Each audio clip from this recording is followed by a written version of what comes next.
It was 1991, and Eddie Van Halen hit the stage at the NAMM show in Anaheim, California, standing tall beside a shining wall of Peavey amps.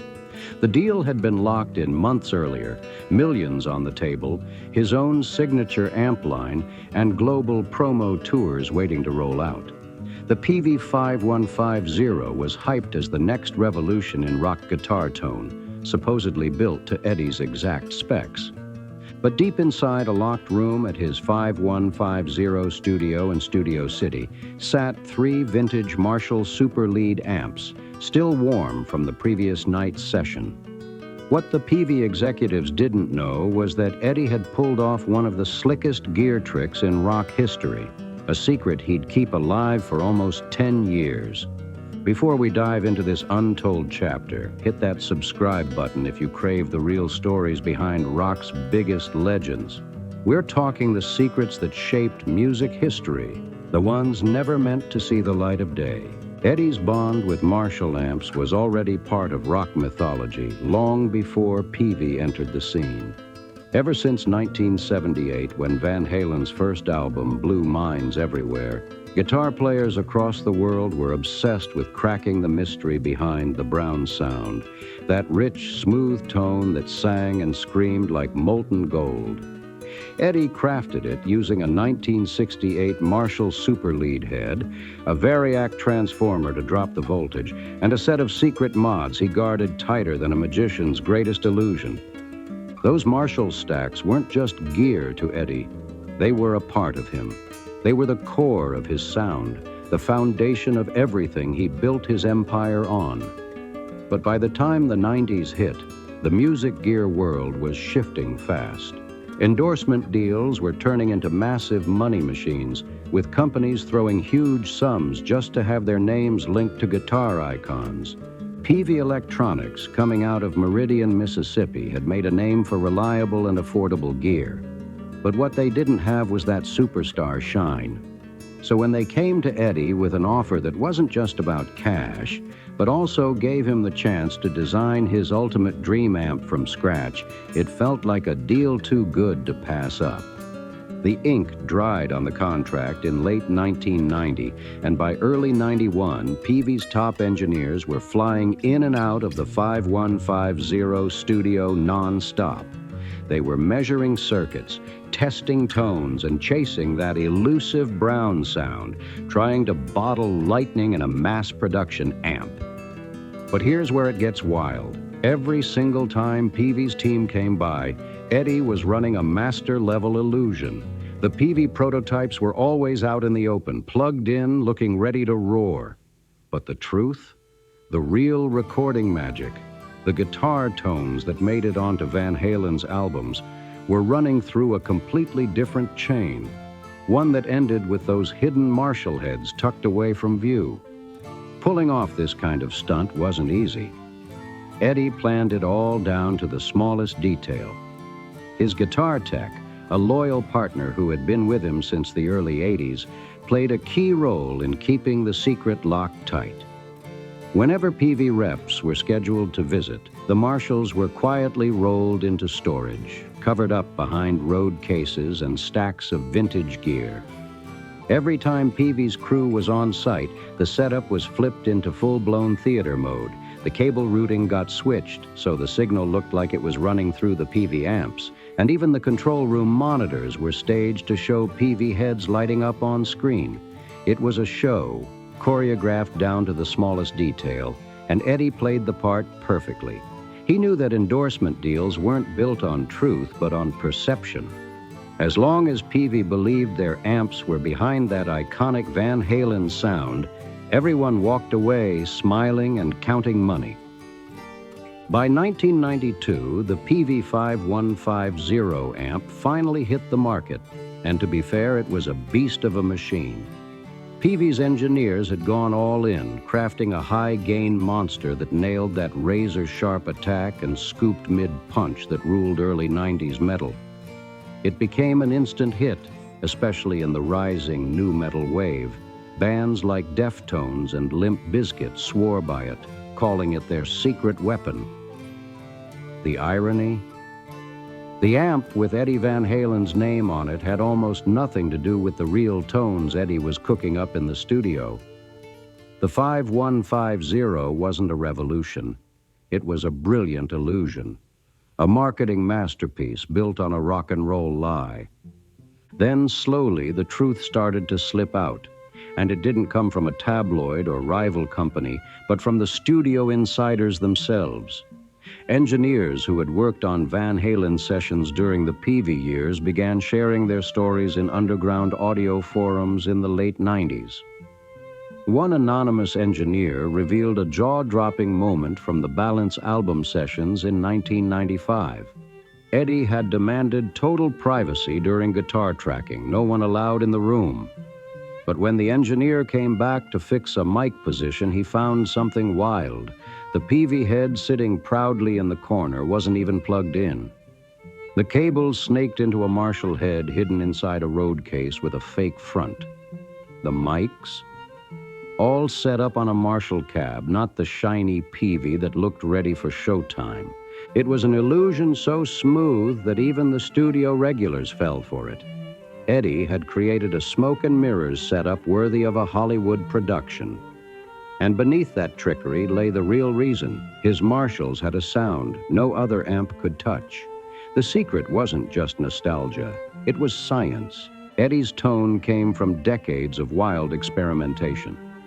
His old trick, the Variac transformer, dropped the voltage feeding into his Marshall heads, creating a voltage sag effect that gave his tone that sweet, spongy compression and thick saturation every guitarist dreamed of. You couldn't fake that with modern circuitry. See, amps in the 90s were built for stability, predictable tone, no matter the voltage, no matter the venue. Clubs, arenas, it didn't matter. They all sounded the same. But Eddie's Marshalls? They were the total opposite, moody, unpredictable, and full of soul. When everything clicked, those tubes would light up and deliver harmonics so rich and alive that no modern Peavey could ever recreate it. And let's not forget, Eddie's Marshalls weren't stock by any stretch. Over the years, he had ripped apart and rebuilt those heads like a mad scientist. He scavenged Variac transformers from old industrial machines, swapped tube setups, and even bypassed entire circuit stages. Each one was a one-of-a-kind creation, just like his legendary Frankenstrat guitar, patched together from parts, rewired beyond recognition, and perfected through sheer obsession. The Peavey engineers were chasing lightning in a bottle, but Eddie had already moved the bottle. By the late 90s, cracks were starting to show. Around 1998, things finally hit a breaking point between Eddie and Peavey. The guitar world had been buzzing for years with whispers that Eddie was still using his Marshalls behind the scenes. But Peavey kept their focus on what really mattered to them, the money and massive success of the 5150 amp. Then came the spark that blew it all open. A magazine interview dropped where Eddie's own guitar tech casually mentioned that Eddie still tracked through Marshalls whenever he wanted that classic Van Halen sound. Boom! The illusion shattered. Peavey execs went into panic mode and demanded answers. A tense face-to-face was quickly set up at Eddie's 5150 studio. Sitting across the table were Peavey's VP of Artist Relations and their chief engineer, and Eddie himself, cool and unshaken. According to those close to the scene, he didn't even try to deny it. Instead, he broke it all down, technically, surgically, like only Eddie could. He walked them through his signal chain, pointed out how the tones from his Marshalls and the Peavey 5150 were worlds apart, and flat out told them the truth. The Peavey amp was great, but it wasn't his sound.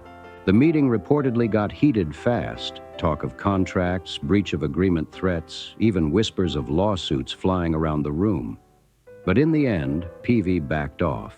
The 5150 was still flying off the shelves, and Eddie's name was gold in the market.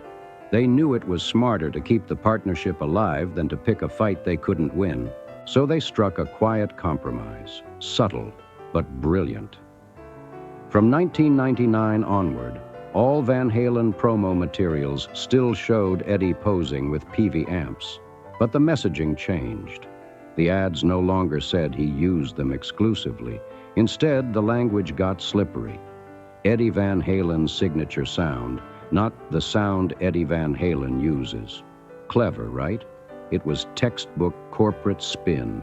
Keep the image alive without technically lying. That careful wordplay kept both sides happy and fans none the wiser, at least for a while. But the story didn't end there. In 2004, Eddie made a bold move that changed everything. He split from Peavey and teamed up with Fender to launch his own brand, EVH gear. And here's the twist. The first EVH amps, the 5153 models, were way closer to what Eddie had actually been using all along. They carried the DNA of his hot-rodded Marshalls, the separate gain stages, the sagging voltage from the Variac setup, that thick, saturated tone he'd spent decades chasing. Guitar mags at the time noticed the difference instantly. The EVH 5153 didn't just sound different from the Peavey 5150. It felt different, more alive, more like the real Eddie. Of course, nobody in the press wanted to dig too deep into why that was. But to anyone who'd been paying attention, the truth was loud and clear. For the first time ever, Eddie had created a production amp that truly represented his tone, not some corporate interpretation of it. And that's where this whole saga gets fascinating. It's not just a story about one of rock's greatest guitarists. It's a glimpse into how messy the world of endorsements and authenticity really is. Thousands of guitarists bought the Peavey 5150 believing they were capturing Eddie's magic. And in a way, they were. Just not the sound from the Van Halen records that made history. What they got was Peavey's version of Eddie's tone, a cleaner, more reliable imitation of something that was never meant to be perfect in the first place. Eddie's real sound was unstable, moody, alive, a beast that breathed and roared with the chaos of electricity and soul. Whether fans ever felt cheated when the truth came out is anyone's guess, but one thing's for sure, nobody ever played the game like Eddie did. Some fans swore up and down that the Peavey 5150 was still a killer amp, that it stood tall on its own, no matter what Eddie actually used. But others felt straight up betrayed, convinced they'd been sold a dream built on a lie. The whole deception revealed just how complex Eddie's relationship with the music world really was, torn between genius inventor and shrewd businessman. On one side, he was the fearless innovator who rewrote the rules of rock guitar, a man who built sounds no one had ever heard before. On the other, he was a player in a ruthless industry where image often outweighed truth. The Peavey endorsement wasn't just about tone. It was survival. At a time when Van Halen's album sales were slipping, that deal kept Eddie's name shining on magazine covers and gear store walls. But balancing that business reality with his artistic standards pushed him into an ever deeper web of secrecy and performance. In the end, Eddie was walking a tightrope, serving two masters at once. On one side, the commercial world demanding his face on the brand, and on the other, his artistic drive demanding that sound only his ears could recognize. Years later, his son, Wolfgang Van Halen, who joined the band on bass in 2006, would finally pull back the curtain a bit.